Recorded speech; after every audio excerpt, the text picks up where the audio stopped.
लखनऊ से बड़ी खबर है, जहां थाने से कुछ दूरी पर बुजुर्ग की हत्या हुई है। ये बड़ी खबर आपको बता रहे हैं लखनऊ से, जहां थाने से कुछ ही दूरी पर एक बुजुर्ग की हत्या कर दी गई। चाकुओं से गोदकर बुजुर्ग को मौत के घाट उतारा गया। थाना गोमती नगर विस्तार से 200 मीटर दूरी पर इस वारदात को अंजाम दिया गया है।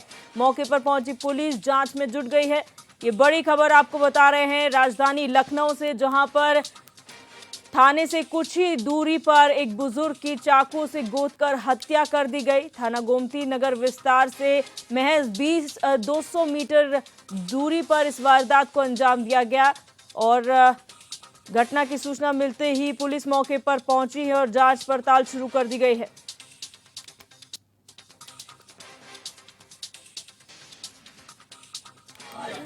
आज दिनांक 17 अगस्त 2024 को थाना गोमती नगर विस्तार को एक सूचना प्राप्त हुई कि थाना क्षेत्र में एक व्यक्ति का शव पड़ा हुआ है। इस सूचना का तत्काल संज्ञान लेते हुए थाना गोमती नगर विस्तार की पुलिस मौके पर पहुंची और शव को अपने कब्जे में लिया। शव की पहचान महावीर यादव निवासी जोड़ाखल पुरवा और गोमती नगर विस्तार के तौर पर हुई है। इनके पुत्र अनुज यादव की तहरीर पर 2 नामजद व्यक्तियों के खिलाफ 100 धाराओं में अभियोग पंजीकृत किया जा रहा है। पुलिस द्वारा शव का पंचायतनामा करके पोस्टमार्टम के लिए भेज दिया है। अग्रिम विधिक कार्रवाई की जा रही है। और राशिद आरिफ हमारे संवाददाता हमारे साथ फोन लाइन पर जुड़ चुके। राशिद, क्या जानकारी है इस घटनाक्रम के बारे में आपके पास?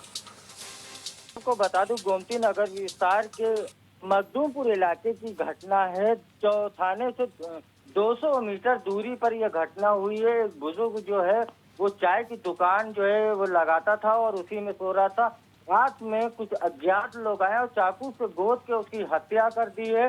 हालांकि बुजुर्ग का जो बेटा है उसने गोमती नगर विस्तार में कंप्लेन की है। उसके बाद 2 लोगों के खिलाफ उसने नामजद किया है, लेकिन पुलिस ने अभी नाम नहीं बताया है। उन 2 लोगों के ऊपर एफआईआर 2 लोगों के खिलाफ हो चुकी है और गंभीर धाराओं में एफआईआर हुई है। अब दूसरी चीज आपको बता दें कि पुलिस पूरी तरह से इस मामले को संज्ञान में लेके जुट गई है। अब उन लोगों की गिरफ्तारी करती है, फिर उसके बाद में पता होगा।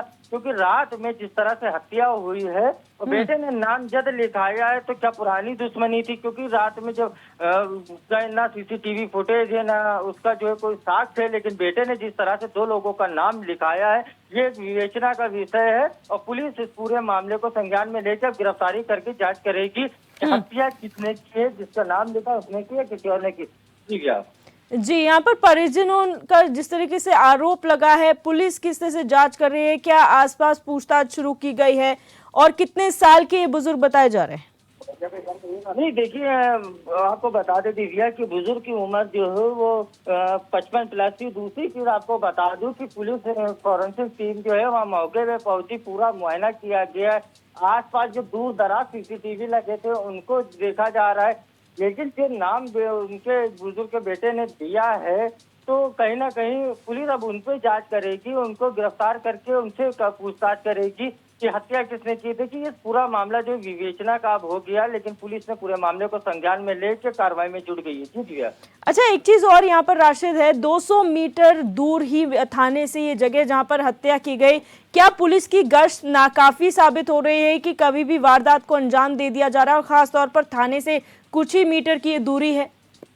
नहीं, देखिए दिव्या, आपको बता दें कि पुलिस के द्वारा बड़े बड़े दावे किए जाते हैं। इन दावों की पोल तभी खुलती है जब कोई घटना हो जाती है। हालांकि मुख्यमंत्री योगी आदित्यनाथ जब कानून व्यवस्था को लेकर मीटिंग करते हैं तो अधिकारी भी और मुख्यमंत्री भी ये आदेश दिए हुए हैं कि आप पेट्रोलिंग करिए, अपने क्षेत्र में गश्त करिए।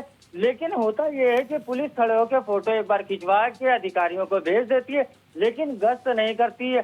जब इसकी शिकायत की जाती है तो कहीं ना कहीं जो है फूड पेट्रोलिंग करके फोटो खींच के अधिकारियों को भेज दिया था। देखिए लखनऊ में अगर आपको बता दूं कि सारे थाने चौकियों का यही हाल हो गया है। एसी कमरों से अब अधिकारी है, थाना इंचार्ज है, ये चौकी इंचार्ज कह लीजिए, अब थाने चौकी से निकलना नहीं चाहते हैं बाहर, वहीं से बैठ के सारी व्यवस्था वो चलाना चाहते हैं। इसी को लेके इस तरह की घटना हो जाती है। अगर मान लीजिए ये चौकी थाने से 200 मीटर दूर पर इस तरह की घटना हुई है तो कहीं ना कहीं पेट्रोलिंग होना चाहिए। और रात में जो गश्त की बातें बड़े बड़े करते हैं पूरे अधिकारी, तो वो सब चीजें जो है वो सड़कों पर दिखाई नहीं देती, जिसके बाद में इस तरह की घटना जो है अक्सर हो जाती है। जी दिव्या। जी, बहुत शुक्रिया राशिद जानकारी के लिए।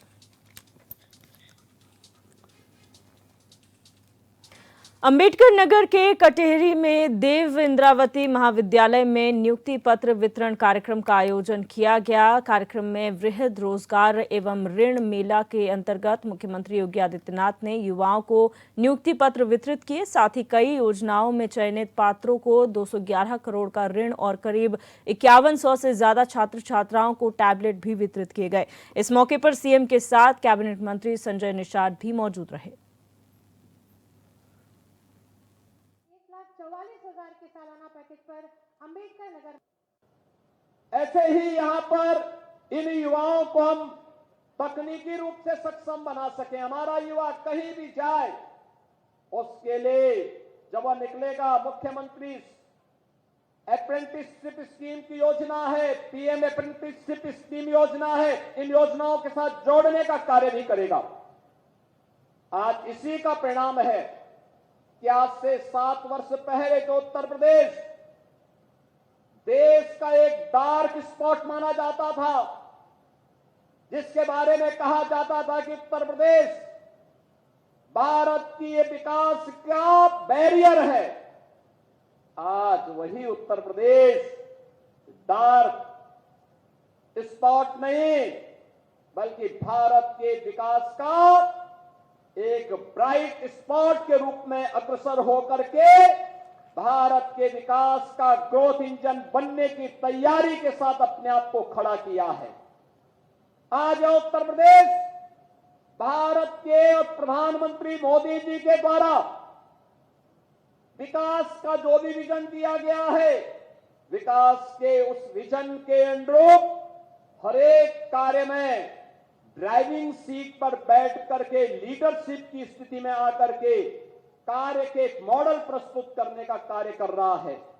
और यही कारण है कि पिछले 7 वर्ष में उत्तर प्रदेश ने अपना परसेप्शन बदला है। जिस प्रदेश में पहले दंगे होते थे, अराजकता फैलती थी, गुंडागिर्दी होती थी, अव्यवस्था फैलती थी, माफिया हावी थे, बेटी और व्यापारी सुरक्षित नहीं था, आज वही उत्तर प्रदेश निवेश का ड्रीम डेस्टिनेशन के रूप में उभरा है, कानून व्यवस्था का मॉडल बनाने में सफल हुआ है, सर्वाधिक सरकारी नौकरी देने वाला राज्य के रूप में आया है, सर्वाधिक रोजगार सृजन वाले राज्य के रूप में आगे बढ़ा है। और बहनों और भाइयों, मैं आपको आश्वस्त करने के लिए आया हूं अपने युवाओं को कि युवाओं के भविष्य के साथ किसी को भी खिलवाड़ करने की छूट नहीं दी जाएगी। वह समय गया जब नौकरी निकलती थी और चाचा और भतीजा वसूली के लिए निकल पड़ते थे, उनका गैंग वसूली के लिए निकल पड़ता था। बहनों और भाइयों, आज कोई आपके भविष्य के साथ खिलवाड़ नहीं करेगा। अगर कोई करने का दुस्साहस करेगा तो आप मान करके चलिए कि उसकी पूरी संपत्ति को जब्त करवा करके उसको गरीबों में वितरण करने का काम करवा देंगे। वहां पर महिलाओं के लिए महिला संरक्षण गृह बना देंगे। वहां पे निराश्रित बच्चों के लिए उनके लिए किसी कार्यक्रम के लिए स्थल का निर्माण करा देंगे। लेकिन किसी भी बेईमान और भ्रष्टाचारी को अराजकता फैलाने की छूट नहीं देंगे, युवाओं के भविष्य के साथ खिलवाड़ करने की छूट नहीं देंगे। और इसीलिए इन सब प्रयासों का परिणाम है कि हमने युवाओं की ऊर्जा का लाभ दिया, उन्हें सम्मान दिया, तो उत्तर प्रदेश देश की 7वीं बड़ी अर्थव्यवस्था से अब देश की नंबर 2 अर्थव्यवस्था बनने में सफल हुआ है। भारत की जीडीपी में आज उत्तर प्रदेश लगभग 9.5% का अपना योगदान दे करके देश की नंबर 2 अर्थव्यवस्था के रूप में उभर करके सामने आया है। आज बहनों और भाइयों, मैं आप सबको एक बारे में कहना चाहता हूं। उत्तर प्रदेश के बारे में लोगों के मन में जो धारणा थी, आज वो बदली है। आज आप जाते होंगे, 6-7 साल पहले जब आप यूपी से बाहर जाते थे, लोग आपको शक की निगाहों से देखते थे, शक की निगाहों से देखते थे। लोगों को भय लगता था, कहीं ये व्यक्ति किसी माफिया के साथ तो नहीं जुड़ा हुआ है। आज बहनों और भाइयों, मैं गारंटी के साथ कह सकता हूं कि आज आप यूपी के बाहर कहीं जाएंगे तो लोग आपको सम्मान की निगाहों से देखते हैं, कहते हैं अच्छा ये उत्तर प्रदेश से आप हैं, ये है आपकी नई पहचान। मैं देख रहा था युवाओं की आकांक्षा है, उनके सपनों को पंख लगाने का काम प्रधानमंत्री मोदी जी ने मिशन रोजगार के अंतर्गत दिया है। लगातार इसमें प्रयास हो रहा है और इसके लिए लगातार सरकार के द्वारा बिना भेदभाव के शासन की योजना का लाभ हर एक युवा तक पहुंचाने का काम हो रहा है। सरकार की नीयत साफ है, नीति स्पष्ट है और उसके क्रियान्वयन का दृढ़ इच्छा शक्ति के साथ जब सरकार कार्य कर रही है तो परिणाम हमारे सामने है, जिसका परिणाम यह है, यह सरकार अपने छोटे से कार्यकाल के दौरान 2,62,00,000 परिवारों को एक शौचालय देने में सफल रही है। 56 लाख गरीबों का एक घर बनाने में सफल रही है। डबल इंजन की सरकार का परिणाम है कि 1,86,00,000 गरीबों के घर में रसोई गैस के चूल्हे जल पा रहे हैं। 1,56,00,000 परिवारों को निःशुल्क बिजली के कनेक्शन दिए गए हैं और सरकार की नीयत साफ है तो इसका परिणाम है उत्तर प्रदेश देश के अंदर 5,11,00,000 से अधिक लोगों को 5 लाख रुपए की स्वास्थ्य बीमा का आयुष्मान भारत की सुविधा देने वाला पहला राज्य बनता है। 15 करोड़ गरीबों को फ्री में राशन की सुविधा का लाभ देता है। बहनों और भाइयों, उत्तर प्रदेश एक ऐसे राज्य के रूप में उभरा है जिसमें देश बड़ी आशा भरी निगाहों से देख रहा है। विकसित भारत के सपने को साकार करने के लिए आज उत्तर प्रदेश जिस दिशा में आगे बढ़ा है उसके लिए हम लोगों को, सभी लोगों को मिलकर के प्रयास करना होगा और उसी प्रयास के क्रम में आज हम सब आपके पास आए हैं। आपसे आरजीआर मेडिकल कॉलेज कोलकाता में ट्रेनी डॉक्टर की रेप और हत्या के विरोध में डॉक्टर सड़कों पर उतर आए हैं। बिजनौर में भी मेडिकल एसोसिएशन ने विरोध जताते हुए तहसीलदार को ज्ञापन सौंपा और डॉक्टर के हत्यारे को फांसी दिलाने की मांग की और मांग पूरी न होने पर हड़ताल बढ़ाने की बात की।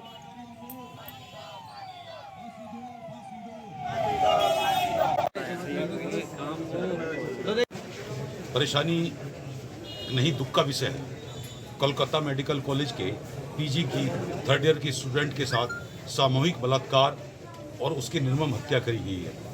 जो ड्यूटी पे तैनात जो डॉक्टर पिछले 36 घंटे से मरीजों की सेवा कर रही थी, उसके साथ मेडिकल कॉलेज जैसी चीज सुरक्षित जगह में अगर बलात्कार हो सकता है, उसकी हत्या हो सकती है, तो इससे असुरक्षित कोई डॉक्टर नहीं हो सकता।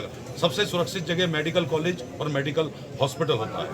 मेडिकल कॉलेज के हॉस्पिटल में, अगर सरकारी हॉस्पिटल में एक महिला डॉक्टर या मेल डॉक्टर अगर सुरक्षित नहीं है तो वो समाज में कैसे सुरक्षित है। उसके साथ जो दुर्घटना हुई है इतनी निंदनीय है कि आप सोच भी नहीं सकते। सामूहिक बलात्कार हुआ उसके साथ, उसके बाद उसकी गर्दन तोड़ दी गई, पेल्विक बोन तोड़ दी गई, उसके 90 डिग्री पे उसके पैर कर दिए गए और उसकी आंखें फोड़ दी गई, चश्मा का जो लगा होता है, स्पेक्स लगा, वो ग्लास अंदर